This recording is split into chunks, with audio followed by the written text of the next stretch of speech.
Random House Audio presents Nothing to Lose by Lee Child, read for you by Dick Hill.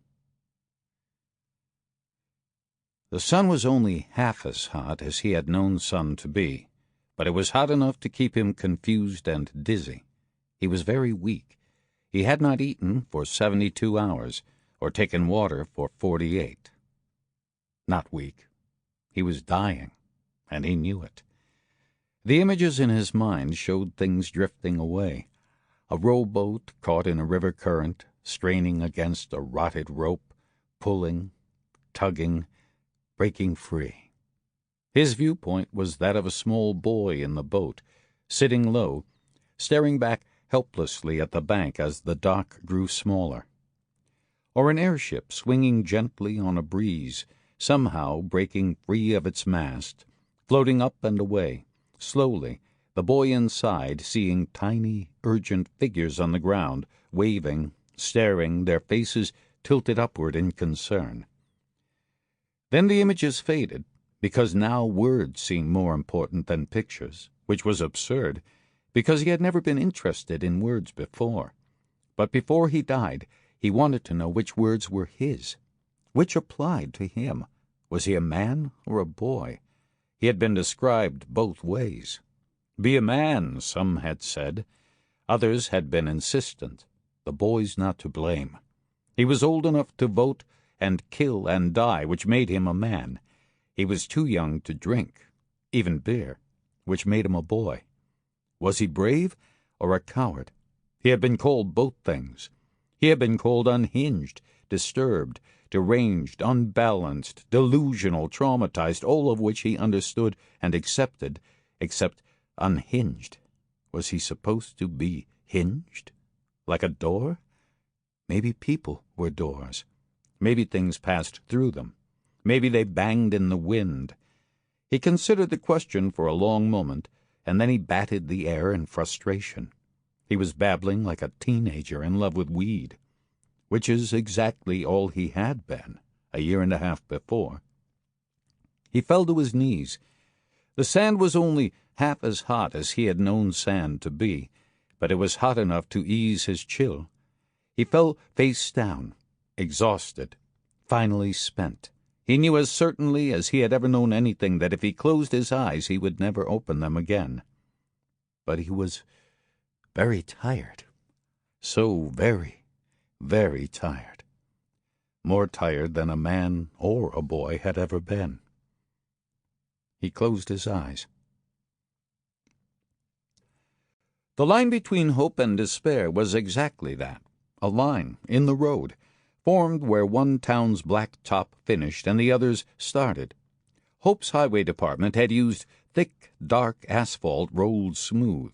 Despair had a smaller municipal budget, that was clear. They had top-dressed a lumpy roadbed with hot tar and dumped gray gravel on it. Where the two surfaces met there was an inch-wide trench of no-man's land filled with a black, rubbery compound, an expansion joint, a boundary, a line. Jack Reacher stepped over it mid-stride and kept on walking. He paid it no attention at all. But he remembered it later. Later, he was able to recall it in great detail. Hope and despair were both in Colorado. Reacher was in Colorado because 2 days previously he had been in Kansas, and Colorado was next to Kansas. He was making his way west and south. He had been in Calais, Maine, and had taken it into his head to cross the continent diagonally, all the way to San Diego in California. Calais was the last major place in the Northeast. San Diego was the last major place in the Southwest, one extreme to the other. The Atlantic to the Pacific, cool and damp to hot and dry. He took buses where there were any, and hitched rides where there weren't. Where he couldn't find rides, he walked. He had arrived in Hope in the front passenger seat of a bottle-green Mercury Grand Marquis, driven by a retired button salesman. He was on his way out of Hope on foot, because that morning there had been no traffic heading west toward Despair. He remembered that fact later, too, and wondered why he hadn't wondered why. In terms of his grand diagonal design, he was slightly off course. Ideally, he should have been angling directly southwest into New Mexico. But he wasn't a stickler for plans, and the Grand Marquis had been a comfortable car, and the old guy had been fixed on Hope because he had 3 grandchildren to see there before heading onward to Denver to see 4 more. The road between Hope and Despair was a straight 2-lane. It rose very gently as it headed west. Nothing dramatic. The part of eastern Colorado that Reacher was in was pretty flat, like Kansas, but the Rockies were visible up ahead, blue and massive and hazy. They looked very close. Then suddenly they didn't. Reacher breasted a slight rise and stopped dead and understood why one town was called Hope and the other Despair. Reacher stepped off Despair's gritty road and walked through crusted sandy earth to a table rock the size of a car.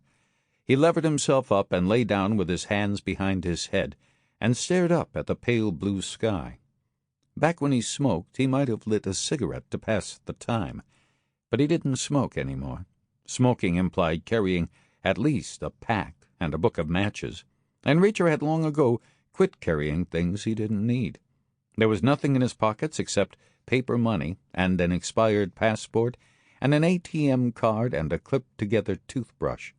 There was nothing waiting for him anywhere else either. No storage unit in a distant city, nothing stashed with friends.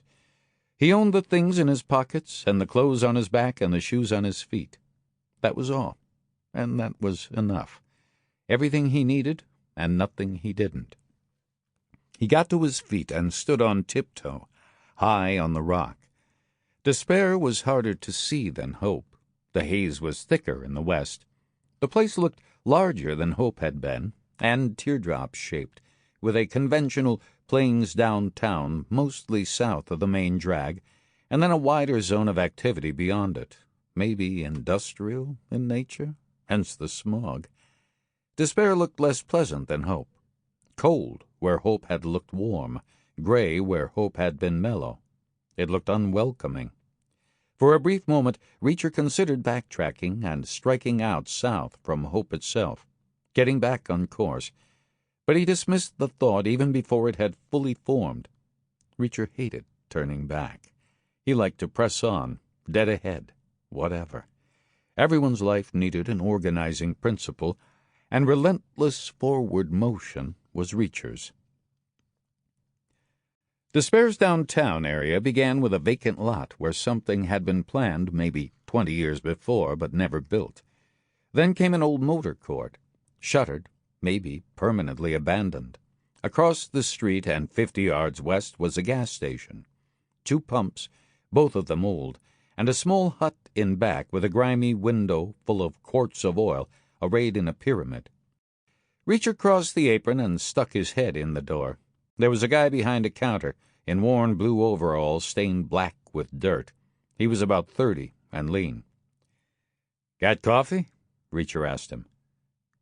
"This is a gas station," the guy said. "Gas stations sell coffee," Reacher said. "And water, and soda." "Not this one," the guy said. "We sell gas." "Is there a coffee shop in town?" "There's a restaurant." "Just one?" "One is all we need."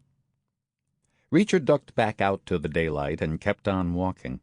100 yards farther west, the road grew sidewalks and, according to a sign on a pole, changed its name to Main Street. 30 feet later came the first developed block. It was occupied by a dour brick cube, 3 stories high, on the left side of the street to the south. It might once have been a dry goods emporium. It was still some kind of a retail enterprise. Reacher could see 3 customers and bolts of cloth and plastic household items through its dusty ground-floor windows. Next to it was an identical 3-story brick cube, and then another, and another. The downtown area seemed to be about 12 blocks square, bulked mostly to the south of Main Street. He was no kind of an architectural expert, and he knew he was way west of the Mississippi, but the whole place gave him the feel of an old Connecticut factory town, or the Cincinnati riverfront. It was plain and severe and unadorned and out of date. Sample complete. Ready to continue?